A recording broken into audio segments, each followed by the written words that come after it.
Hello everyone, आप सभी का मालवी एकेडमी के ऑनलाइन लर्निंग प्लेटफॉर्म पे स्वागत है। आप सभी लोग डिमांड कर रहे हैं मैम एनालिसिस तो चाहिए और जिसका एग्ज़ाम बचा है उसके लिए तो कुछ करिए। हमने बोला सही बात है, होना चाहिए एनालिसिस। सो आज हम बात करेंगे जो 28 मई को एग्ज़ाम हुआ था उसमें पेपर पैटर्न कैसा था, कैसे एग्ज़ाम्स में क्वेश्चन पूछे गए थे, माइक्रो का वेटेज कितना था, मैक्रो का वेटेज कितना था और कौन कौन से क्वेश्चन या टॉपिक्स कौन कौन से हैं जिससे क्वेश्चन पूछे गए थे। ठीक है, हम मेजरली कंक्लूड करेंगे बहुत ही प्रिसाइज पॉइंट में। उम्मीद करेंगे कि आपको समझ में आए। सबसे पहले आपको समझना होगा कि जितना भी पेपर हो रहा है, ठीक है, जितना भी पेपर हो रहा है, दो ही चीज़ों का सबसे ज़्यादा वेटेज है। ऑब्वियसली इंडियन इकोनॉमिक्स है नहीं, मैक्रो और माइक्रो। माइक्रो में अभी तक जितने पेपर हुए हैं बेटा, हमेशा याद रखना 25 से 28 क्वेश्चन मिले। ऑन एन एवरेज बता रही हूँ, किसी किसी पेपर में 30 क्वेश्चन भी देखने को मिला है इकोनॉमिक्स से। तो आपके लिए सबसे मेजरली पोर्शन कौन सा कवर करता है? माइक्रो।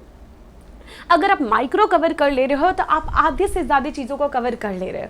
वो जमाना गया पिछले साल वाला जिसमें हम कहते थे मैक्रो में बहुत ढेर सारे क्वेश्चन आएंगे, इंडियन से थोड़ा बहुत कम आएंगे, बट इस बार माइक्रो का वेटेज आप सभी देख रहे हो जो अनबीटेबल है, बहुत ही ज़्यादा। अब मैक्रो का वेटेज तो आपको पता चल ही गया। इसके बाद अब बात करते हैं कि किस किस टॉपिक से क्वेश्चन आए थे। डायरेक्ट स्टार्ट करते हैं सबसे फर्स्ट। जैसे ही बच्चों ने कहा कि मैम जैसे ही क्वेश्चन पेपर ओपन किए ना, सबसे पहला क्वेश्चन था फादर ऑफ मॉडर्न इकोनॉमिक्स। अब बताओ फादर ऑफ मॉडर्न इकोनॉमिक्स कौन है? Adam Smith. कितनी बार बोल चुके हैं? एडम जी हैं, एडम स्मिथ जी हैं, कितनी बार बोल चुके हैं।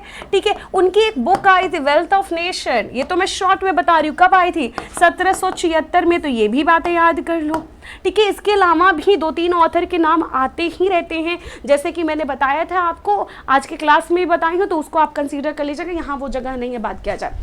अब बच्चे ने कहा कि मैम सबसे ज़्यादा जो क्वेश्चन आया था वो एनसीईआरटी, ठीक है, एनसीईआरटी के वन लाइनर्स ज़्यादा आए थे, यानी कि एक एक लाइन से क्वेश्चन उठा के दिया है, एक एक लाइन से क्वेश्चन उठा के दिया। वो वाला जमाना गया। कह रहा है ऊपर वाले क्वेश्चन सब खत्म हो गए हैं मैडम।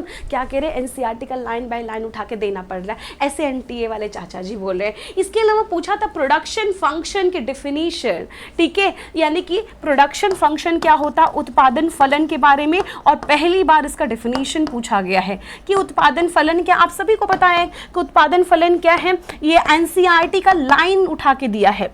ठीक है, एनसीईआरटी का लाइन डिफिनेशन उठा के दिया था, और आपको पता है इनपुट और आउटपुट में क्या करता है, रिलेशनशिप बताता है। इसके अलावा केस स्टडी आया था। ठीक है, केस स्टडी में क्या क्या आया था उसकी बातें कर लेते हैं। देखो, केस स्टडी और पैसेज में तुम लोग कंफ्यूज बड़ा हो जाते हो। केस स्टडी बहुत अलग चीज़ है और पैसेज बहुत अलग चीज़ है। अब इसमें बच्चा ने लिखा है केस स्टडी आया था, तो केस स्टडी की बात कर ही लेते हैं कि किस टॉपिक से आया था। मेजरली जो केस स्टडी आया हुआ है बेटा, वो central bank and commercial bank से आया हुआ है। एक, ठीक है, एक सेंट्रल एंड कॉमर्शियल बैंक से आया था। और बच्चे ने कहा मैम पैसेज तो इतना इजी था कि पैसेज पढ़ने की जरूरत ही नहीं पड़ी, सारे क्वेश्चन अटेम्प्ट हो गए, क्योंकि ऑब्वियसली सिलेबस है तो हमारा कॉन्सेप्ट क्लियर था, हमने डायरेक्ट क्वेश्चन देखा, सॉल्व करते थे, लेकिन पैसेज यहीं से आया हुआ था। दूसरा जो आया था वो सब्स्टिट्यूशन इफेक्ट पे आया था।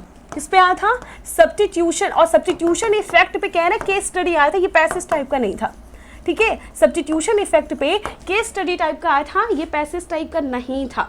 ठीक है, इसके अलावा जीएसटी के बारे में आया था। और देखो अभी तक सबसे मोस्ट आज जो पैसेज है ना बेटा, मोस्ट आज जो पैसेज है वो जीएसटी है। जीएसटी से रिलेटेड कुछ हम क्वेश्चन भी आपको कराए हैं एमसीक्यू वाले सेशन में, प्लीज़ उसको वहाँ से जाके कंसीडर ज़रूर करिएगा। ठीक है, इसके अलावा कह रहा है कि मैम एडम स्मिथ के बारे में तो आया था, लेकिन साथ साथ में जेएम केन्स की थ्योरी आई थी। क्या जेएम केन्स की थ्योरी नहीं पढ़ाया गया है? पढ़ाया गया, बिल्कुल पढ़ाया गया है। जेएम केन्स के जो अप्रोच के बारे में पढ़ाया गया, एडीईएस अप्रोच, यहाँ से क्वेश्चन आया हुआ है। सेविंग एंड इन्वेस्टमेंट अप्रोच, यहाँ से भी क्वेश्चन पूछे गए हैं। ठीक है, क्लियरली।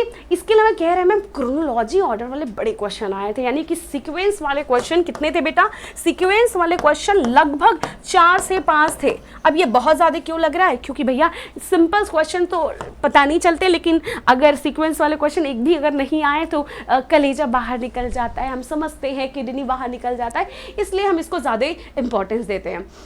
अब बात करते हैं कि परफेक्ट कंपटीशन से भी क्रोनोलॉजिकल ऑर्डर वाले क्वेश्चन आए थे। अब एक बात बताओ, एक और बताए थे कि परफेक्ट कंपटीशन से क्रोनोलॉजिकल वाले ऑर्डर आए थे, ये तो हमने बता दिया। दूसरा, अभी परसों ही क्लास में मैंने पढ़ाया था, ठीक है, 27 को जो क्लास लिया था मैंने आपको शट डाउन पॉइंट पढ़ाया था, और हमने कहा था कि इससे तो 110% क्वेश्चन आएंगे। और आए भी हमने कहा क्रेडिट क्रिएशन वाले क्वेश्चन आएंगे, इनिशियल डिपॉजिट रेशियो से क्वेश्चन आएंगे, क्वेश्चन आए, बिल्कुल ही आए। तो शट डाउन पॉइंट से भी आए थे क्वेश्चन, आइडिया से भी क्वेश्चन आए थे, मनी मल्टीप्लायर से क्वेश्चन आया है। किससे आया बेटा? मनी मल्टीप्लायर से क्वेश्चन आया हुआ है, ठीक है। मनी मल्टीप्लायर से तो ऑब्वियसली क्वेश्चन देखने को मिलेगा ही मिलेगा, इसमें कोई दो राय नहीं है, इससे तो देखने को मिलेगा, हमने हमेशा कहा है। और इसी से रिलेटेड है इनिशियल डिपॉजिट रेशियो। इसके अलावा प्राइस फ्लोर और प्राइस सीलिंग से क्वेश्चन आए हैं, ठीक है। तो प्राइस फ्लोर वाले में भी क्रोनोलॉजिकल ऑर्डर दे दिया। आप बताओ, इसमें कोई सोचा था कि इसमें भी क्रोनोलॉजिकल वाले क्वेश्चन आएंगे? बट आए ना। इसके अलावा कंज्यूमर इक्विलिब्रियम में भी क्रोनोलॉजिकल वाले क्वेश्चन आए हैं कि कंज्यूमर इक्विलिब्रियम कैसे अचीव किया जा सकता है, इससे भी क्या आए हैं, इससे भी क्रोनोलॉजिकल वाले क्वेश्चन आए हुए हैं। अब तुमको एक बात बताते हैं, एक बच्चे का कॉल आया कि मैम एक इक्वेशन दिया था c = a + by, मान लीजिए ये इक्वेशन दिया था। अब ये इक्वेशन दिया था और इसी से सीक्वेंस पूछ लिया था, ये इक्वेशन दिया था प्रॉपर न्यूमेरिकल फॉर्म में और इसी से सीक्वेंस पूछ लेते, यानी कि अरेंजमेंट वाले क्वेश्चन आए तो पहले क्या लिखेंगे? पहले ऑटोनोमस कंजम्पशन लिखेंगे, फिर एमपीसी, फिर नेशनल इनकम को मल्टीप्लाई करेंगे, फिर क्या होगा, दोनों को जोड़ के हम कंजम्पशन लाएंगे। तो ये तो हमने कभी सोचा ही नहीं था, लेकिन आया ना इस टाइप के क्वेश्चन। तो अभी भी क्वेश्चन हमके उम्मीद के परे आ सकते हैं। पहले क्या था, नेशनल इनकम का बहुत ही वेटेज हुआ करता था, बट वो जमाना चला गया और नेशनल इनकम से सिर्फ 2 से 4 क्वेश्चन आ रहे हैं। अब बात करते हैं इसमें कितना आए थे।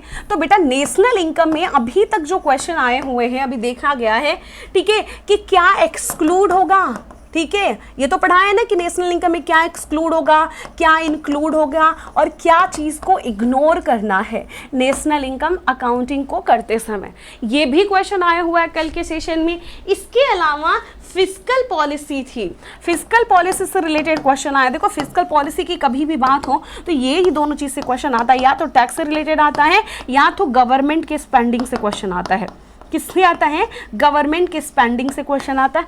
सिर्फ यही 2 टॉपिक है मेजरली जिससे क्वेश्चन आपको देखने को मिलता है, ठीक है। तो ये थे ओवरऑल आपके जो बच्चों को याद है ये क्वेश्चन आए थे, लेकिन इसमें हम आपको मोस्ट प्रोबेबली एक चीज़ ज़रूर इंश्योर करते हैं कि ये एनालिसिस के बाद आपको कंक्लूड क्या करना है, ठीक है। आपको क्या कंक्लूड करना है, ठीक है, क्या आपको इस सेशन से लेना है एनालिसिस के बेसिस पे कि सबसे पहले आप माइक्रो का एक बार एनसीईआरटी, ठीक है, कोशिश करेंगे कि हम एनसीईआरटी के, ठीक है, मेजरली पॉइंट हम क्लास में कवर करें। और पिछले कुछ दिनों जो हमारी क्लास चली है एनसीईआरटी का कटआउट ही करा रहे हैं, एकदम डिट्टो बाई बुक लेके हम आपको लाइन बाय लाइन ज़रूर पढ़ा रहे हैं। इसके अलावा जो आपको याद रखना है कि न्यूमेरिकल्स, माइक्रो इकोनॉमिक्स के न्यूमेरिकल्स ज़रूर करें और इसके अलावा कुछ भी पढ़े कॉन्सेप्ट, ठीक है, कोई भी कॉन्सेप्ट क्लियर करें तो उसको दिमाग में ये ज़रूर करें कि अगर इसको सीक्वेंस में अरेंज करना है तो हम कैसे कर सकते हैं।